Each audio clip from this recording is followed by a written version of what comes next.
اقتل نساء واطفال. معناتها انت السؤال هون نحن شو قدرت هاي الاستراتيجيه تمنع؟ دائما انت كثير صعب تشوف شو اللي انت منعت يصير. سهل تشوف شو اللي صار. شو اللي منعنا؟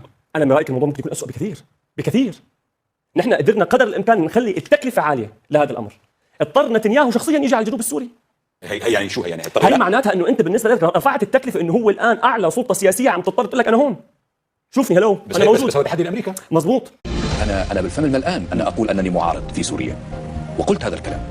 معارض كيف؟ ليس بالطريقه التي يفهمها البعض. وقلت امام الاوروبيين بانني انتمي الى تيار المعارضه في سوريا، هذا التيار الذي يقوده بشار الاسد. مشان نعرف نحن. انا اللي جايب التورته، تقول انت اللي جبت التورته ليه؟ حمار بقى ولا ايه؟ قلت انت اللي جبت التورته مع ان انا اللي جايب التورته. فلازم تقول انا اللي جبت التورته مش انت اللي جبت التورته. ما انا بقول لك انت جبت التورته. انا مش انت. طيب ايه طيب انت. انا مش انت.